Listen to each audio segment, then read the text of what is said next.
Hey guys, and welcome back to Free Plugin Friday. We took a little bit of a hiatus for a couple of weeks, but we're back and we are looking at a new Analog Obsession plugin. This time, a first for all the plugins I've looked at, and that is a reverb.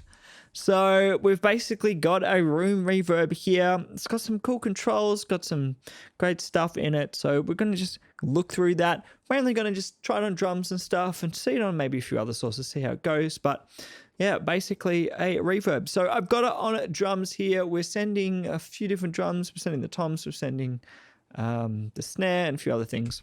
So let's just really just listen and mess with the controls, see what it does. So I'm going to turn the wet down so you can hear it without reverb. So I'm just going to loop this section. There's a bit of room mics in there, but it's fairly dry. So let's pull up the wet. So I've got this on a send, by the way.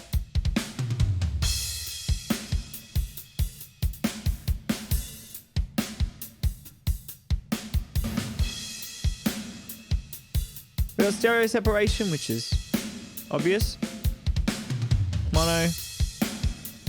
Stereo. We've got pre-delay, which is really useful. Might just turn it up a little bit in the post fader here, just so you can really hear it.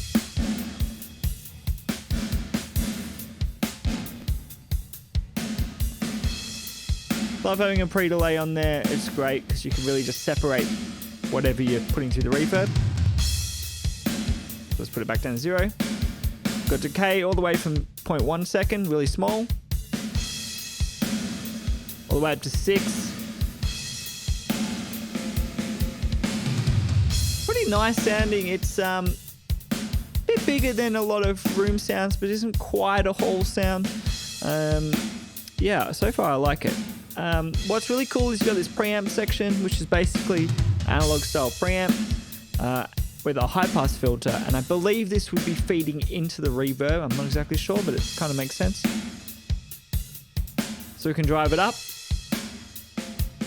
bring the decay up a bit so we can really hear it.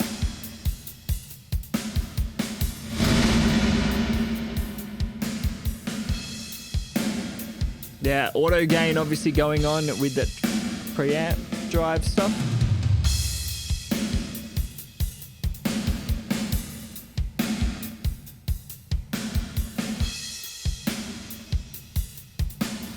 Subtle, but it does change the texture. Got to be careful there. That auto gain's obviously driving that decay up.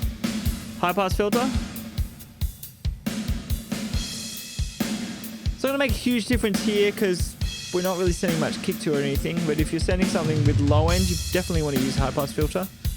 Interesting that auto gain has made it loud at 0. Anyway, let's drive it a little bit. And what's really cool is a post EQ. Now I put EQs on all my reverbs just so I can really control them. So if we want to take out some of that kind of low end, low mid kind of thing.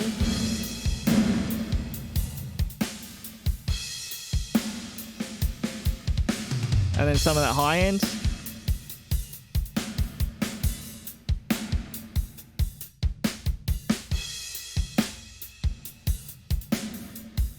Really tighten it up. Like for drums, I'm probably going to go shorter.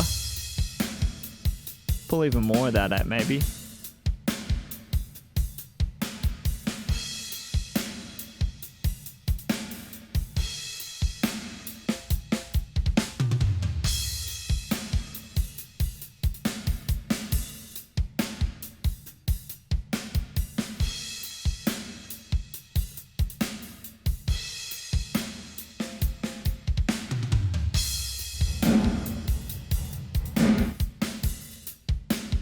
But with the post EQ, you can really kind of shape that reverb. So if we wanted something really thin and bright,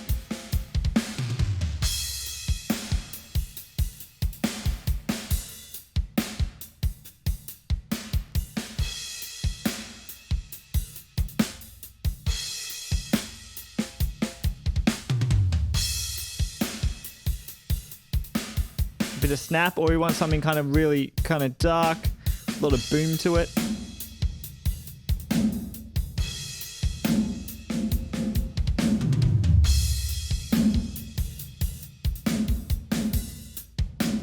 yeah, lots you can do with the post EQ there.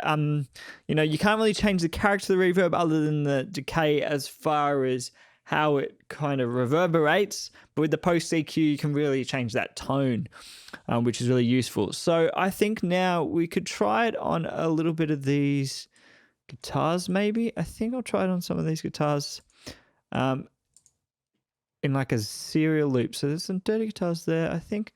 Well, let's go to some, we've got some clean guitars here. I might just try it on this clean channel. So this is the clean guitar.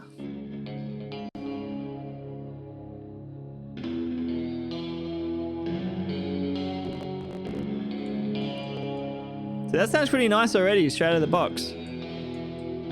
For what I'm going for, maybe we could do with a little bit less wet.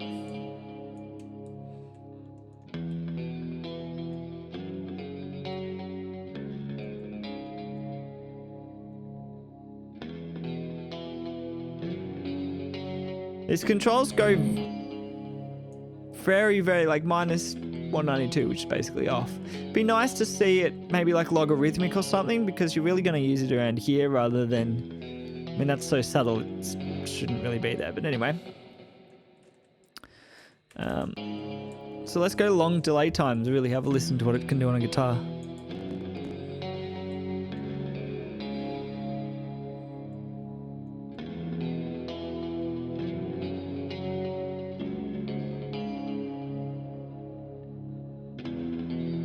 What about as like a pad?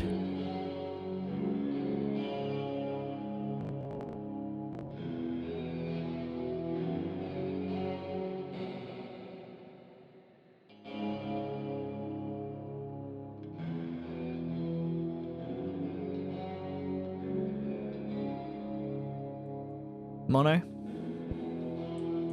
Stereo. It's got a nice width to it.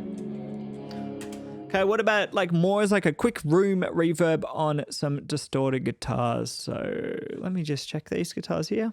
So this is just like a one single kind of distorted guitar riff. Let's dial something in that's going to suit this without kind of overtaking it. A little bit of pre-delay.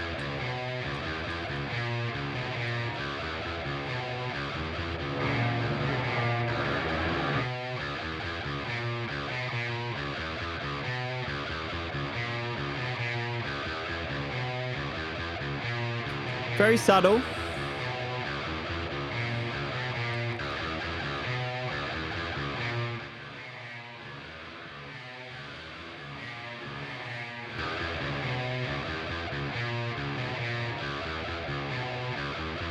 What I might do is copy that over to the other channel.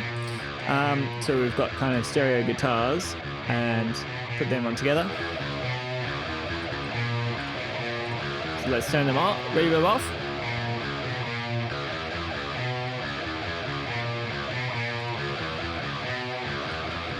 Maybe add a little bit more. Change it up a little bit between them.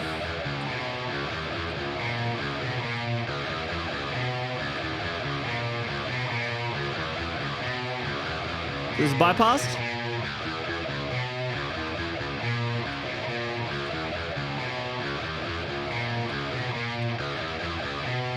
And we'll put them on. Just a bit more width, a little bit more going on. Even though they're hard panned, you still got stereo separation going on there. So let's listen to that within context.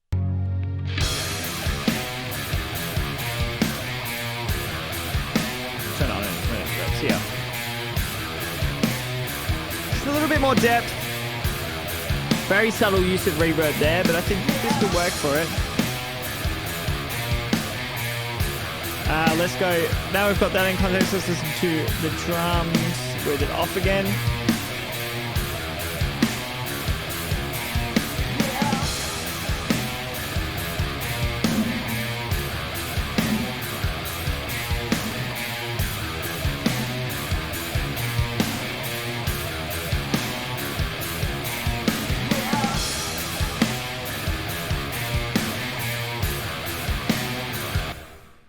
Now, a lot of people asking about vocals I wouldn't want to put on these vocals. They're just really scratch vocals. And this is not kind of the reverb I would put on vocals anyway. So we're probably not going to do that. I might do a dedicated kind of vocal video. I've been saying that for a while, where we look at a bunch of free plugins on vocals that kind of suit it a little bit better. So last thing, I guess just a synth, just to see how it goes on the synth. So I've got this synth here, and I believe this has already got a reverb on it. Might not. Let's have a listen to the synth.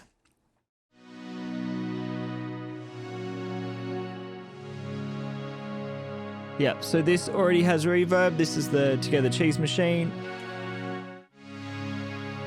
So that reverb, you know, it really needs that reverb to work. So let's grab the reverb, long decay.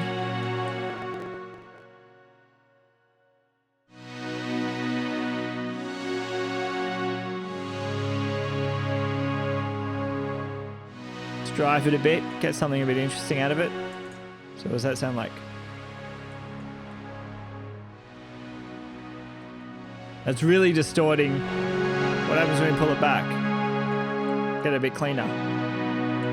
So yeah, let's keep it clean. It's interesting, that distortion though. Let's have a look at it again. Like, that's really dirty there. Well, I think the other sources weren't kind of big enough frequency to distort it, where a synth, really loud synth, is kind of doing that.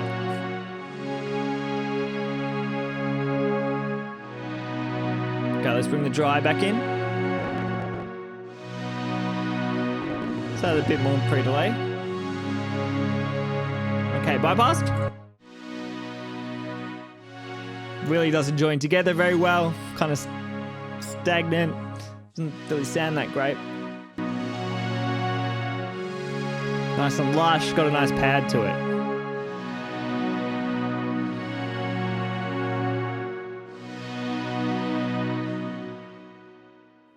So you can see that Room041, which I'm not exactly sure if this is meant to model anything in particular or just a bunch of different hardware things. It is quite a useful plugin, especially for free. It doesn't have a lot of shaping when it comes to the actual reverberation tail. It's just got decay and a pre-delay, but the post EQ is really quick and easy to use, and the preamp's cool, just having that distortion. If you want that like vintage distortion, kind of distorted reverb thing you get from like overloading a plate or spring reverb, or even like chamber. If you had a chamber and you're overloading the mic preamps, or like the signal coming out was through a tube desk or something, you're going to get some of that kind of warmth and saturation there. So really cool to have a preamp built in, and really easy to use. So go check it out, Analog Obsession. Go check out my other reviews on Analog Obsession as well. As you might know, I've done a fair few of them, and I will see you next time.